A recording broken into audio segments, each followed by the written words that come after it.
950 বছর পরে আল্লাহ নূহ নবীকে বলছে যে হে নবী নূহ, আর কেউ ঈমান আনবে না, অতএব তুমি আর হতাশ নিরাশ হইও না, আর আহাজারি করো না। তুমি এবার তোমার অনুসারীদেরকে নিয়ে তুমি বাহনে উঠো, আমি বাকিদেরকে তুফান দিয়ে শেষ করে দেব। কথাটা বুঝছেননি? কে ফয়সালা ঘুনাইছে? কে? আর কি হবে না?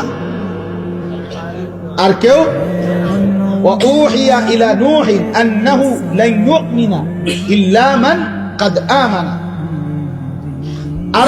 আর হবে না। তবুও যেদিন নৌকা ছেড়ে দেয়, তুফানের পানি উঠছে, তো উনি তো জানে আর কেউ ঈমান আনবে না। খোদার কসম, কোরআনে লিখছে, কোরআনে আল্লাহ বলছে, তবুও তিনি উনার সন্তান, এক বাবা তার সন্তান কেনানকে ওই সময়ও আবার বলছে, ইয়া বুনাইয়ার কাম্মানা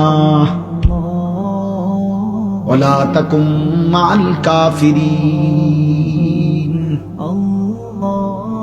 বাপ, আমি জানি রে বাপ, আল্লাহর আযাব তুফান শুরু হয়ে গেছে।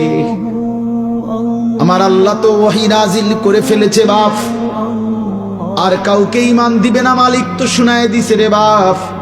কিন্তু হে আমার ছেলে, আমি বাপ হয়ে আমি তো এখনো মানতে পারছি না, আমার সন্তান কেমনে জাহান্নামের আগুনে জ্বলবি। এজন্য আয় না বাপ, শেষবারের মতো বলছি, ইয়া বুনাইয়ার কাম্মানা, হে আমার প্রিয় সন্তান, আমাদের সাথে উঠে পড়ো। ওয়ালা তাকুম মাল কাফিরিন, আর এক সেকেন্ডের জন্য কাফের বেঈমান নাফরমানদের সঙ্গে থেকো না। কুরআনুল কারীমের মধ্যে আছে, ওয়াহালা বাইনাহুমাল মাউজু ফাকানা মিনাল মুগরাকিন। কিছুক্ষণ পরে ঢেউ এসে নূহ আলাইহিস সালামের ছেলে বেঈমানকে একটা ধাক্কা দিছে। এবার নূহ আলাইহিস সালামের ছেলে ডুবে যাচ্ছে। যখন একদম ডুবে যাচ্ছে, নূহ আলাইহিস সালামের হাত ছাড়া হয়ে গেছে। এবার আর ছেলে কোনো কথা শুনতে পাচ্ছে না।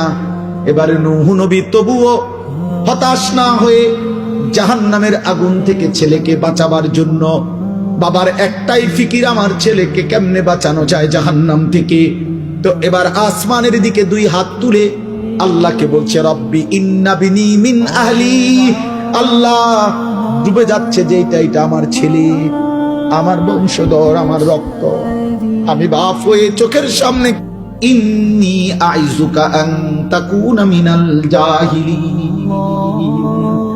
আল্লাহ বললেন, নূহ, যেই বিষয়ে তোমার পূর্ণ জ্ঞান নাই, তোমাকে না আমি বলেছি আমি ঈমান দেব না, তবুও তুমি চাইলা কেন?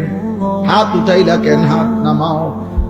বড় শক্ত কথা বলে ফেলছে আল্লাহ নূহ নবীকে। আল্লাহ বললেন, নূহ নবী, তুমি তো আমার নবী, নবী হয়ে এত বড় ভুল করছো কেন? বেঈমানের জন্য হাত উঠাচ্ছ কেন? আমার ওয়াহির পরে আবার চাচ্ছ কেন? জাহান্নামের আগুন থেকে ছেলেকে বাঁচাইতে চাচ্ছ কেন? আমি তোমাদের ইন্নী আইযুকা আন তাকুনা মিনাল জাহিলিন, আমি তোমাকে ভুল করা থেকে সতর্ক করছি। এমন ভুল নবী হয়ে তুমি করতে পারো না। এরপরে নূহ নবী হাত ফেলে দিছে। হাত ফেলে দিয়ে এবার বলছে, আমার এটা ঠিক হয় না। আল্লাহ না আমারে ওহী জানাইলো, আর ঈমান দিবে না। আমি কেন চাইলাম? সন্তানের ভালোবাসায়, এক বাবার ফিকির এটা। খোদার কসম আব্বা, বিল্ডিং এর ছাদ ঢালাই না, জাহান্নামের আগুন থেকে বাঁচানোর চেষ্টা। আপনারা ওই বাপ আলাদা ঘুমান, ছেলেদেরকে আলাদা ঘুমান, আপনারা আলাদা হন। আপনারা বাবা মায়ের, মুসলমান পরিবারের সম্পর্ক তো ছিল এটা। বাবার জীবনের শেষ চেষ্টা হবে ছেলেকে নামাজি বানানো। আপনারা কেন ছেড়ে দিলেন এটা? কেন ছেড়ে দিলেন? কুরআনুল কারীমে আছে, নূহ নবী তখন হাত ফেলে দিয়ে এবার আল্লাহর কাছে মাফ চাইছে।